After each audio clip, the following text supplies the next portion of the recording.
வருங்கால அரசு பணியாளர்களான சென்டம் ஆப்பின் போட்டித் தேர்வர்கள் அனைவருக்கும் உற்சாகமான வணக்கத்தை தெரிவித்துக் கொள்வதில் மகிழ்ச்சி அடைகின்றேன். எல்லாரும் நல்லா இருப்பீங்கன்னு நம்புகிறேன். நலமே மலர வாழ்த்துக்கள். இன்றைக்கி நம்ம பாடத்திட்டத்தில் இருக்கக்கூடிய முக்கியமான ஒரு பாடப்பகுதியை பற்றி தான் பார்க்க போகிறோம். சரிங்களா? அது என்னென்னா, நம்மளுடைய பொதுத்தமிழில் அழகு 1 இருக்கக்கூடிய இணை எழுத்துக்கள் அறிதல் மற்றும் சுட்டி எழுத்துக்கள், அப்புறம் வினா எழுத்துக்கள். இதான் நம்ம இன்றைக்கி பார்க்க போகிறோம். இந்த பகுதியிலேருந்து நமக்கு டிஎன்பிஎஸ்சிலேருந்து அடிக்கடி நிறைய வினாக்கள் கேட்குறாங்க. அது மட்டும் இல்லாமல் இந்த பகுதியை நம்ம படிச்சுக்கிறதுனால நமக்கு இயல்பாகவே நம்ம எழுதும் பொழுது வரக்கூடிய பிழைகள் எல்லாத்தையுமே நம்ம தவிர்க்கலாம். சரிங்களா? அதெல்லாம் எப்படி தவிர்க்கலாம், எந்தெந்த மாதிரியான வினாக்கள்லாம் உங்களுக்கு இந்த பகுதியிலேருந்து டிஎன்பிஎஸ்சியில் கேட்பாங்க, அதை பற்றிலாம் இன்றைக்கி நம்ம பார்க்கலாம். சரிங்களா? சரி, முதல்ல இணை எழுத்துக்கள்னால் என்னென்னா, நம்ம மனிதர்களுக்கெல்லாம் எப்படி நம்ம நட்பு இனங்கள் இருக்குதோ அதே மாதிரியே எழுத்துக்களுக்கும் அதற்கான நட்பு இனம் என்பது உண்டு. அந்த நட்பு எழுத்துக்கள் என்றும் சொல்லலாம், அல்லது இணை எழுத்துக்கள் என்றும் சொல்லலாம். இந்த மாதிரி வரக்கூடிய எழுத்துக்களை தான் நம்ம இணை எழுத்துக்கள்னு சொல்கிறோம். அது எப்படி ஒரு எழுத்து மற்றொரு எழுத்துக்கு இனமாக வருகிறது என்றால், அதனுடைய ஒலிக்கும் முறை, அதாவது ஒலிக்கும் முயற்சி, அப்புறம் பிறக்கும் இடம், இது ரெண்டும் ஏறத்தாழ ஒன்றா இருக்கிறதுனால நம்ம உச்சரிக்கும் பொழுதும் அந்த எழுத்துக்கள் ஒன்று போலவே தோன்றுகிறது. அதனால் இவையெல்லாம் என்ன சொல்கிறோம்னா இணை எழுத்துக்கள் அப்படின்னு சொல்கிறோம். அதே மாதிரி எந்தெந்த எழுத்துக்கள்லாம் இணை எழுத்தாக இருக்கும்னா, பெரும்பாலும் நம்மளுடைய தமிழில் இருக்கக்கூடிய முதல் எழுத்துக்கள், அதாவது மெய்யெழுத்து அப்புறம் உயிரெழுத்து, இந்த எழுத்துக்கள் மட்டும்தான் உங்களுக்கு இணை எழுத்துக்களாக இருக்கும். சரிங்களா? அதே மாதிரி உயிர்மெய் எழுத்துக்கள்லேயும் இணை எழுத்துக்கள் என்பது பெருவாரியாக உண்டு. ஆனால் அது நம்ம என்ன பண்ண போகிறதில்ல, நமக்கு சிலபஸில் அந்தளவுக்கு இல்லை. அதனால் நம்ம அதுக்குள்ளே நம்ம போக தேவையில்லை.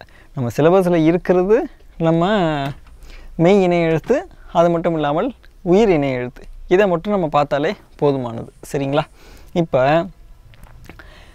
எழுத்துக்களுக்கிடையே ஒலிக்கும் முயற்சி மற்றும் பிறக்கும் இடம், இவற்றில் ஒற்றுமை உண்டு. இவ்வாறு ஒற்றுமை உள்ள எழுத்துக்கள்லாம் இணை எழுத்துக்கள்னு சொல்கிறோம். சரிங்களா? இந்த பாயிண்ட்டை நல்லா புரிஞ்சுக்கோங்க. அதாவது ஒலிக்கும் முயற்சி அப்புறம் பிறக்கும் இடம், இதை ரெண்டு மட்டுமே அடிப்படையாக வச்சு தான் நம்ம இணை எழுத்துக்கள் அப்படின்னு நம்ம வகைப்படுத்துகிறோம். அது மட்டும் இல்லாமல் பொதுவாகவே நம்ம மெய்யெழுத்தை 3 வகையாக பிரிப்போம். அதாவது வல்லினம், மெல்லினம், இடையினம் அப்படின்னு சொல்லி நம்ம 3 வகையாக பிரிப்போம். அந்த மாதிரி பிரிக்கும் பொழுது இந்த வல்லின மெய்யெழுத்துக்களுக்கும் அப்புறம் அந்த வல்லின மெய்யெழுத்துக்கள் 6 இருக்குது இல்லையா, அந்த 6க்கு அப்படியே இந்த மெல்லின மெய்யெழுத்துக்கள் இந்த 6 இணை எழுத்துக்களாகும். அதாவது நம்ம இப்படி எழுதுவோம். முதல்ல வல்லின எழுத்துக்கள் க, ச, ட, த, ப, ர. சரிங்களா? எழுதிட்டு புள்ளி வச்சு விட்ருவோம். இது 6 வல்லின எழுத்துக்கள். இப்போ அதுக்கு பக்கத்திலேயே 6 மெல்லின எழுத்துக்கள் எழுதுவோம். ஞ, ந, ஞ, ந, ம, ந. சரிங்களா? இந்த 6 மெல்லின எழுத்துக்கள் ஞ, ந, ம, ந, இந்த 6 மெல்லின எழுத்துக்களும் இந்த வல்லின எழுத்துக்களோடு சேர்ந்த ஒரு இணை எழுத்துக்களாகும். அதாவது இக்குக்கு இங்கும், இச்சுக்கு இஞ்சும், இட்டுக்கு இன்னும், இத்துக்கு இந்தும், இப்புக்கு இம்மும், இருக்கு இன்னும் என்னது உங்களுக்கு இணை எழுத்தாக வரும். நீங்கள் இயல்பாகவே நீங்கள் உச்சரித்து பாருங்கள். இக்கு இங்கு இது ரெண்டும் உச்சரிக்கும் பொழுது உங்களுக்கு அந்த நாக்கினுடைய அசைவுகள் பெருசாக உங்களுக்கு வேறுபடாது. நாக்கு இயல்பான அதே இடத்துல இருக்கும். இக்குன்னு உச்சரிக்கும் பொழுது எப்படி இருக்குதோ அதே மாதிரி தான் இங்குன்னு உச்சரிக்கும் பொழுது உங்களுடைய நாக்கினுடைய முயற்சி, அதாவது அசைவானது அப்படியே இருக்கும். இதை அடிப்படையாக வச்சா நம்ம என்ன பண்ணுவோம் அப்படின்னா, இந்த வல்லின எழுத்துக்களுக்கு இந்த மெல்லின எழுத்துக்கள் இணை எழுத்து அப்படின்னு நம்ம வகைப்படுத்துவோம். அது மட்டும் இல்லாமல் இது ஏன் இப்படி வகைப்படுத்துகிறோன்னா, நம் தமிழ் மொழியில் இருக்கக்கூடிய பல்வேறு, அதாவது ஒரு 75 விழுக்காடுக்கு மேலே இருக்கக்கூடிய வார்த்தைகள் எல்லாமே இந்த செட்டப்லேயே தான் இருக்கும். அதாவது முதல்ல மெல்லின எழுத்து இருக்கும், அதுக்கு அடுத்ததுக்கு இனமான வல்லின எழுத்து ஒன்று இருக்கும். சரிங்களா? இந்த 2 எழுத்து அதனால தான் நட்பு எழுத்துக்கள்னு சொன்னோம். நட்புனா என்னது? இப்போ பார்த்தாலும் சேர்ந்தே இருப்பது தான் நட்பு. சொல்கிறீங்களா, எங்கே சார் நட்பு சேர்ந்து இருக்க விட்றாங்கன்னு? இருந்தாலும் நட்புனா என்னது? சேர்ந்து இருப்பது தான் நட்பு. அந்த நட்பு எழுத்துக்கள் ஒவ்வொன்றும் சேர்ந்து தான் வரும். சரிங்களா? நம்ம அதுக்கு எடுத்துக்காட்டு பார்ப்போம். திங்கள், நம்ம மெல்லினை எழுத்து வந்துடுச்சு இங்கு. அதுக்கு அடுத்தது அதுக்கு இனமான எழுத்து இக்கு. இங்கே வந்து கா தானே இருக்குது. எப்படி சார் நம்ம இக்குன்னு எடுத்துக்க முடியும்னா, இந்த காவை நம்ம பிரிச்சிடணும். இக்கு கூட்டல் அ, இது ரெண்டத்தையும் நீங்கள் சேர்த்து பார்த்தீங்கன்னா தான் க. அந்த வகையில் இங்குக்கும் அடுத்தது உடனடியாக இருக்கக்கூடிய எழுத்து என்ன தான்? இக்கு தான். ஆக இங்கேயும் என்ன இருக்குது? இணைய எழுத்துக்கள் வந்துள்ளது. அதே மாதிரி மஞ்சள், இஞ்சி, இஞ்சிக்கும் பக்கத்தில் ச. மண்டபம், இன்னுக்கும் பக்கத்தில் ட. சந்தனம், இந்துக்கும் பக்கத்தில் த, அதாவது இத்து. அம்பு, இம்முக்கும் பக்கத்தில் இப்பு. தென்றல், இன்னுக்கும் பக்கத்தில் ர. சரி, நான் வகுப்பு ஆரம்பிக்கும் பொழுதே சொல்லியிருந்தேன், இதை பயன்படுத்தி எவ்வாறு நாம் பிழை இல்லாமல் எழுதுவது அப்படின்னு சொல்லி. இப்போ எடுத்துக்காட்டுக்கு மண்டபம்ங்கிற வார்த்தை எடுத்துக்குவோமே. நிறைய பேருக்கு வந்து நம்ம பெரும்பாலும் தமிழில் ஏற்படும் எழுதும் பொழுது எழுத்துப்பிழை வருவதற்கு முக்கிய காரணமாக இருக்கிறதே இந்த இணைய எழுத்துக்கள் தான். அதாவது எந்தெந்த இடத்துல எந்தெந்த எழுத்து போடணுங்கிறது தெரியாது. ஒரு சில இந்த புரிதல் இல்லாமல் இருக்கிறதுனால தான் இப்படியே வருது. அதற்கு நம்ம என்ன பண்ணலாம்? இந்த இணைய எழுத்தை வச்சு நம்ம ஒரு 70லேருந்து 80 விழுக்காடு எளிமையாக நம்ம கண்டுபிடிச்சிட முடியும். இப்போ எடுத்துக்காட்டு மண்டபம், மண்டபம்னு இருக்குது. இங்கே எந்த இன் போடுறதுன்னு தெரியாது. ஒருவேளை எதுவும் குழப்பம் இருந்துச்சுன்னா பக்கத்துலேயே வந்து அதுக்கு இனமான எந்த எழுத்து இருக்குங்கிறத பார்த்துட்டு அதற்கு ஏற்றபடி நம்ம என்ன எழுத்து தேவையோ அதை போட்ட முடியும். சரிங்களா? இப்போ ட வந்திருக்கு. அதுக்கு பக்கத்தில் வந்து நமக்கு இணைய எழுத்து என்னது? டன்னகரம், அதாவது 3 சுழி ந. இது தான் போடணுங்கிற ஒரு முடிவுக்கு வரலாம். அதே மாதிரி இப்போ தென்றல்னு எடுத்துக்குவோமே. தென்றலுக்கு 3 சுழின்னு போட்டு எழுதுனா அது வந்து தவறு. ஏன் தவறுனா, இந்த இணைய எழுத்துக்கு பொருத்தமான ஒரு எழுத்து இங்கே வரணும். இப்போ ர, அதாவது இரு. இதற்கு இனமான எழுத்து என்னன்னு சொல்லி பார்த்தீங்கன்னா 2 சுழின்னு, அதாவது ரன்னகரம் தான். இப்படி வந்துச்சுன்னா தான் அது சரி. உங்களுக்கு வினாக்களும் இது மாதிரியான கேட்பதற்கான வாய்ப்புகள் தான் அதிகமாக இருக்குது.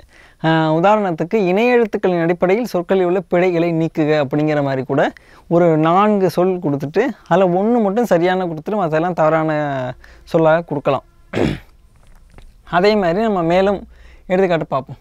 அது மட்டும் இல்லாமல் அடுத்தது இப்போ வல்லினை எழுத்து சொல்லியாச்சு, மெல்லினை எழுத்து உங்களுக்கு சொல்லியாச்சு. இன்னும் இருக்கிறது என்னது? இடைநிலை எழுத்து மட்டும்தான் இருக்கிறது. இடைநிலை எழுத்து என்னன்னு சொல்லி பார்த்தீங்கன்னா எரல வழல. சரிங்களா? எ ர ல வ ழ ல. இந்த 6 எழுத்துக்களும் என்ன சொல்கிறாங்க? ஒரே இனமான எழுத்துக்கள் அப்படின்னு சொல்கிறாங்க. அதாவது இங்கே என்ன பார்த்தோம்? ஒரு வல்லினை எழுத்துக்கு ஒரு மெல்லினை எழுத்து இணைய எழுத்துன்னு சொல்லி பார்த்தோம். அதாவது இந்த குரூப்புக்கு அந்த குரூப் இணைய எழுத்து அப்படின்னு சொல்லி. ஆனால் இது ஃபுல்லாக ஒரே குரூப்பு. இது முழுவதுமாகவே வந்து ஒரே இணைய எழுத்துக்கள்னு சொல்கிறாங்க. அதுவும் வந்து பார்த்திங்கன்னா சேர்ந்தே வரும் அப்படிங்கிறது. இங்கே பாருங்கள், இடையினை எழுத்துக்கள் 6ம் ஒரே இனம். அதுக்கும் எடுத்துக்காட்டு கல்வி, இல்லுக்கும் பக்கத்தில் இவ்வு. சரிங்களா? இல்லுக்கும் பக்கத்தில் இவ்வு. செல்வம், அதே இல்லுக்கும் பக்கத்தில் இவ்வு. பெரியவர், அதே மாதிரி இருக்கும் பக்கத்தில் இவ்வு. சரிங்களா? இதன் மாதிரியான ஒரு அடிப்படையில் தான் உங்களுக்கு வரும். இதை பார்த்தே வந்து நம்ம என்ன பண்ணலாம்னா, ஒரு சில இடங்களில் வந்து அதே இப்போ பெரியவர் இதையும் வச்சு கூட நீங்கள் எடுத்து நிறைய கெஸ் பண்ணுறதுக்கான வாய்ப்புகள் இருக்குது. ஆனால் உங்களுக்கு இது முழுக்க முழுக்க சரியாக வராது. இப்போ செறிவுன்னு ஒரு வார்த்தை இருக்குது, அதுக்கு இப்படி எழுதுகிறோமா? அப்புறம் அல்லது செறிவு. இப்போ தெரிவுன்னு வச்சுக்குவோமே. தெரிவுன்னு ஒரு இடம் இருக்குது. இப்போ ரெண்டுமே வந்து பார்த்திங்கன்னா உங்களுக்கு ஏறத்தாழ ஒரே மாதிரி இருக்குது. அப்போ எந்த இடத்துல உங்களுக்கு இணைய எழுத்து வரணுங்கிறது குழப்பம் இருக்கும். இந்த குழப்பத்தை நீக்கிறதுக்கு வாசிப்பு பயிற்சி தான் முக்கியம். எல்லா இடத்துல நம்ம இணைய எழுத்தை வச்சு நம்ம கண்டுபிடிச்சிட முடியாது. அதே மாதிரி இப்போ கண்ணாடின்னு எழுதுகிறோம்.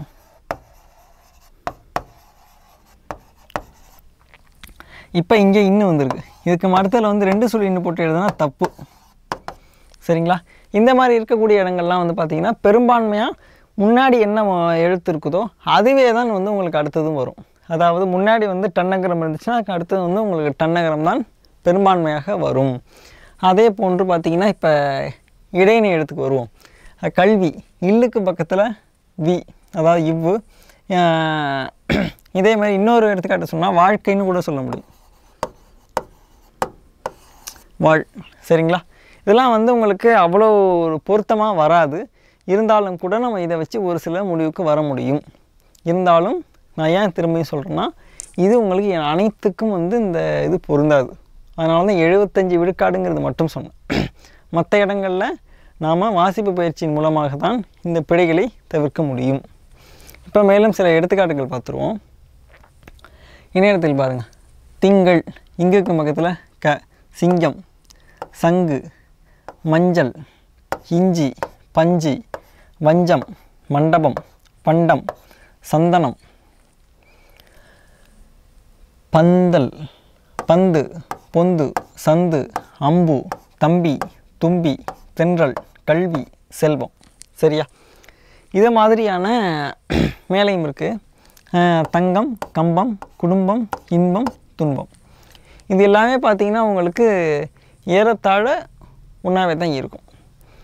இதை வச்சே வந்து நீங்கள் பிழைகளை தவிர்ப்பதற்கு முயற்சி செய்யலாம். சரியா? சரி, இதில் உங்களுக்கு ஏதேனும் சந்தேகங்கள் இருந்துச்சுன்னா நீங்கள் கமெண்ட் செக்ஷனில் போடுங்க.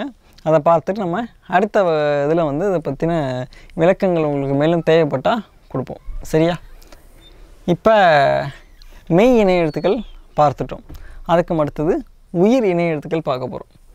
இப்போ மெய் இணை எழுத்துக்களினுடைய அளவு பார்த்திங்கன்னா உயிர் இணை எழுத்துக்கள் வந்து அவ்வளோ கடினமான ஒன்று கிடையாது. அது சாதாரணமான ஒன்று தான். ஏன்னா ஒரு குறில் எழுத்துக்கு அப்படியே ஒரு நெடில் எழுத்து இனமாக வந்துடும். இதை பார்த்திங்கனாலே உங்களுக்கு தெரிஞ்சிடும். ஆவுக்கு ஆ இணை எழுத்து,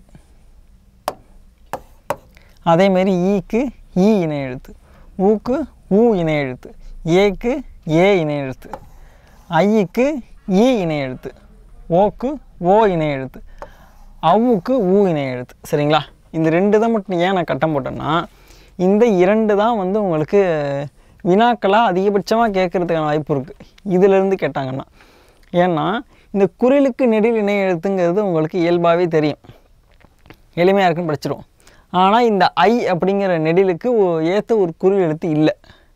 அப்போ நம்ம என்ன பண்ணுறோம் அப்படின்னா ஈய இணை எழுத்தாக நம்ம எடுத்துக்கிறோம். சரிங்களா? ஏன்னா உச்சரித்து பார்க்கும்பொழுது ஐ ஈ ஐ ஈ உச்சரிக்கும் பொழுதே உங்களுக்கு என்ன வரும்? ஒரே மாதிரியாக இருக்கும். அதே மாதிரி அவ்வு அவ் ஊ ஹவ் ஊ சொல்லி பார்த்திங்கனாலே உங்களுக்கு ஒரே மாதிரியாக இருக்கும். அதனால் நம்ம மிக பொருத்தமாக இருக்கக்கூடிய இந்த ஈயையும் ஊவையும் என்ன பண்ணியிருக்கோம்? இணை எழுத்தாக தேர்ந்தெடுத்திருக்கிறோம். அதே மாதிரி உங்களுக்கு 2 வகையிலும் வினாக்கள் கேட்கலாம். ஒன்றுக்கு மேற்பட்ட இணை எழுத்துக்களை கொண்ட உயிரெழுத்து எதுங்கிற மாதிரி. அதாவது ஒன்றுக்கு மேற்பட்ட இணை எழுத்து, அதாவது ஒரே எழுத்து ஒன்றுக்கு மேற்பட்ட இணை எழுத்துக்களை கொண்டு இருக்குங்கிற மாதிரி கேட்டாங்கன்னா அதுக்கு வந்து ஈயும் ஊவும் உங்களுக்கு என்னவாக இருக்கும்? விடையாக இருக்கும். ஏன்னா இந்த ஈக்கு ஈ இணை எழுத்து, அதே மாதிரி ஐயே இணை எழுத்து, அதே மாதிரி இந்த ஊக்கு ஊவும் இணை எழுத்து, அவ்வும் உங்களுக்கு இணை எழுத்து. சரிங்களா? இப்போ உங்களுக்கான ஒரு வினா, எளிமையான வினா தான். இதை வந்து நீங்கள் பாருங்கள். சரிங்களா? இப்போது என்ன வினான்னா, இங்கே போட்டிருக்கேன் இல்லையா, அவுக்கு வந்து ஒரு துணை எழுத்து ஒன்று போட்டிருக்கு. இந்த துணை எழுத்தினுடைய பேர் என்ன அப்படின்னு சொல்லி நீங்கள் கமெண்டில் கமெண்ட் பண்ணுங்கள். சரிங்களா? எத்தனை பேர் இதுக்கு சரியாக கமெண்ட் பண்ணுறீங்கன்னு சொல்லி பார்ப்போம். சரிங்களா? இந்த திரும்பியும் சொல்கிறேன், இந்த ஊவுக்கு மேலே இருக்கக்கூடியதும் அவுக்கு மேலே இருக்கக்கூடியதும் பார்த்திங்கன்னா ஒரு துணை எழுத்து. அந்த துணை எழுத்தினுடைய பெயர் என்ன?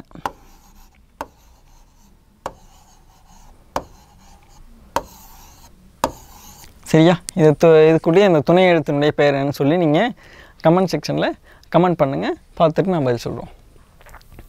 எத்தனை பேர் சரியாக கமெண்ட் பண்ணுங்கன்னு பார்ப்போம். சரி, மெய்யெழுத்துக்களைப் போலவே உயிரெழுத்துக்களிலும் இணை எழுத்துக்கள் உண்டு. உயிரெழுத்துக்களில் குறிலுக்கு நெடிலும் நெடிலுக்கு குறிலும் இணை எழுத்துக்களாகும். குறில் எழுத்து இல்லாத ஐ எழுத்துக்கு ஈ என்பது இணை எழுத்தாகும். அவு எழுத்துக்கு ஊ என்பது இணை எழுத்தாகுங்கிறது தான் உங்களுக்கு கண்டென்ட்டாகவும் இருக்கிறது. சரிங்களா? சரி, இப்பொழுது நம்ம இணை எழுத்து பார்த்துட்டோம். ஆகியப்பட்டது சுட்டெழுத்து பார்க்குறோம். இயல்பாகவே வந்து சுட்டுதல்லாம் என்ன அப்படின்னு பார்த்திங்கன்னா ஒன்றை சுட்டி காட்டுதல். இப்போ அங்கு அல்லது அதோ அல்லது இதோ அப்படின்னு சொல்லி நம்ம என்ன பண்ணுறோம்? ஒன்றை சுட்டி காட்டுகிறோம்.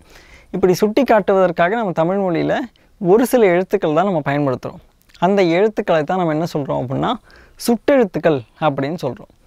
இந்த எதெல்லாம் வந்து அப்படி சுட்டெழுத்தாக இருக்குது அது நமக்கு டிஎன்பிஎஸ்சியில் எப்படி பயன்படுதுங்கிறத இப்போ பார்த்துருவோம். அதாவது ஒன்றை சுட்டிக்காட்ட வரும் எழுத்திற்கு சுட்டெழுத்து என்று பெயர். இதே உங்களுக்கு வினாவாக கேட்கலாம். ஒன்றை சுட்டிக்காட்டுவதற்கு பயன்படுத்தக்கூடிய எழுத்தின் பெயர் என்ன? எளிமையாக கேட்டிங்கன்னா கேட்கலாம். என்ன சொல்ல போனால் நம்ம டிஎன்யூஎஸ்ஆர்பியில் கேட்கக்கூடிய தமிழ் எலிஜிபிலிட்டி டெஸ்ட், இதுக்கு வந்து உங்களுக்கு இந்த மாதிரியான ரொம்ப எளிமையான வினாக்கள் தான் உங்களுக்கு வினாவாக கேட்பாங்க. இது மொழிக்கு முதலில் நின்று ஒரு பொருளை சுட்டி காட்டுவதற்காக வரும். இங்கே இடத்துல மொழினா என்னென்னு பார்த்தீங்கன்னா சொல் தான். சரிங்களா? சொல்லுக்கு முன்னாடி நின்று ஒன்றை சுட்டி காட்டுவதற்காக வரக்கூடிய எழுத்து எல்லாமே என்னது? சுட்டெழுத்து. சரிங்களா? இது எந்தெந்த எழுத்து சுட்டெழுத்துனா அ, இ, உ, இந்த 3 எழுத்து தான் வந்து உங்களுக்கு சுட்டெழுத்தாகவே வரும். மற்ற எந்த எழுத்தும் வந்து உங்களுக்கு சுட்டெழுத்தாக வராது. அதுவும் இந்த ஊ என்பது தற்கால வழக்கில் இல்லை. சரிங்களா? மற்றது ஈ மற்றும் ஊ தான் உங்களுக்கு இருக்குது. இந்த 2 எழுத்தை பயன்படுத்தாமல் உங்களால் மற்ற ஏதாச்சும் ஒரு பொருளை சுட்டி காட்ட முடியும்னா அதே நீங்கள் கமெண்டில் சொல்லுங்கள். முடியுமா இல்லை முடியாதான்னு, அல்லது முடியும்னா அதுக்கான விளக்கத்தோடு நீங்கள் கமெண்ட் பண்ணுங்கள், பார்க்கலாம். இப்போ அந்த சுட்டெழுத்து என்ன பண்ணுவாங்க அப்படின்னா 2 வகையாக பிரிக்கிறாங்க. அதாவது அகைச்சுட்டு அப்புறம் புறச்சுட்டு. இதில் வந்து அவன், இவன் மற்றும் இது, அது, இந்த சொல்ல எல்லாத்தையும் பாருங்கள். இந்த சொல்லில் இருக்கக்கூடிய சுட்டி எழுத்தை நீக்கிடுங்க. அதாவது சுட்டெழுத்து நான் என்ன சொல்லியிருக்கேன், இந்த ஈ ஊ தான் சுட்டெழுத்து, மன்னிக்கவும் ஆ ஈ தான் சுட்டெழுத்து. இந்த ஆ ஈயை மட்டும் இதில் நீக்கிட்டிங்கன்னா வெறும் வன்னு தூ மட்டும்தான் இருக்கும். இதெல்லாம் வந்து உங்களுக்கு இந்த பிற எழுத்துக்கள் உங்களுக்கு ஒரு பொருளை தருதான்னா தருதில்லை. இந்த தூ என்பது ஓரெழுத்து ஒரு மொழி. அது உங்களுக்கு ஓரெழுத்து ஒரு மொழியில் உங்களுக்கு என்ன தரும்? ஒரு நல்ல ஒரு பொருளை தரும். இந்த தூ என்பதற்கான ஓரெழுத்து ஒரு மொழி கூறக்கூடிய பொருள் என்னங்கிறதையும் நீங்கள் கமெண்ட் பண்ணுங்கள், பார்க்கலாம். இப்போ ஆனால் எனக்கு அது தேவையில்லை. இந்த இது அப்படிங்கிறது சுட்டுது. இது அப்படின்னா இப்போ என்னோட கையில் வந்து இந்த ஒரு எழுதுகோள் இருக்குது, நான் இதுன்னு சுட்டி காட்டுறேன், அதில் இருக்கக்கூடிய சுட்டெழுத்தை நீக்கிடுறேன். வெறும் தூங்கிறது வந்து இதுக்கான பொருளாகிடுமான்னா ஆகாது. அப்போ இந்த சுட்டெழுத்தை நீக்கிட்டால் மீதம் இருக்கக்கூடிய எழுத்துக்கள் பொருள் தருவதில்லை. இவ்வாறு சுட்டி எழுத்துக்கள் சொல்லின் உள்ளேயே, அதாவது அகத்தே இருந்து பொருள் இருந்துச்சுன்னா அதை என்ன சொல்லுவோம்னா அகச்சுட்டு அப்படின்னு சொல்லுவோம். அதே மாதிரி தான் புறச்சுட்டும். இப்போ நீங்கள் இதை பார்த்தோன்னு நீங்கள் சொல்ல முடியும், அகத்தே இருந்து பொருள் தருவது அகச்சுட்டு என்றால் சொல்லுக்கு புறத்தே இருந்து பொருள் தருவது புறச்சுட்டு. நம்ம விளக்கமாக பார்ப்போம். இப்போ புறச்சுட்டுனா அந்நீர் வீழ்ச்சி, இம்மலை, இந்நூல், இதில் இருக்கக்கூடிய சுற்றெழுத்துக்கெல்லாம் நீக்கி பாருங்களேன். நீர்வீழ்ச்சி, மலை, நூல் அப்படிங்கிற இது வந்து நம்ம சொல்லலே உள்ளது தான். பட் இருந்தாலும் நான் வந்து ஒரு எடுத்துக்காட்டை எடுத்துக்கிட்டேன். இப்போ இதுவுமே சுட்டு தானே, அதனால் எடுத்துக்குவோம். இப்போ சொற்களின், இப்போ இந்த 4 வார்த்தைகள்லையுமே ஒன்று என்ன பண்ணுது, உங்களுக்கு தெளிவான ஒரு பொருள் தருகிறது. இவ்வாறு சுட்டி எழுத்துக்கள் சொல்லின் வெளியே, அதாவது புறத்தே இருந்து சுட்டு பொருளை தந்துச்சுன்னா அது வந்து புறச்சுட்டு எனப்படும். சரிங்களா? இப்போ அகைச்சுட்டுன்னு என்னென்னு பார்த்தாச்சு, புறச்சுட்டுன்னா என்னென்னு பார்த்துட்டோம். அகைச்சுட்டுனா சொல்லுக்கு உள்ளேயே இருந்து பொருள் இருந்துச்சுன்னா அகைச்சுட்டு, புறச்சுட்டுனா சொல்லுக்கு வெளியே இருந்து பொருள் இருந்துச்சுன்னா புறச்சுட்டு. இப்போ அண்மை சுட்டு, செய்மை சுட்டு, அதாவது ஒன்றும் கிடையாது. சாதாரணமாக சொல்ல போனால் கிட்டக்க இருந்து சொன்னோம் அப்படின்னா அது வந்து அண்மை சுட்டு, எட்டி இருக்கிறத சொன்னோம் அப்படின்னா அது செய்மை சுட்டு. சரிங்களா? இவர், இவன், இது, இவை, இம்மரம், இவ்வீடு, இதில் எல்லாத்தையும் பாருங்கள். கிட்டக்க இருந்துச்சுன்னா நம்ம இதுன்னு தான் சொல்லுவோம். நம்ம கையிலேயே ஒரு பொருளை வச்சுக்கிட்டு அது வந்து அப்படிங்கிற மாதிரி சொல்ல மாட்டோம். அப்போ என்னது, கிட்டக்க இருக்கிறத சொன்னோம்னா இது, அப்போ இ.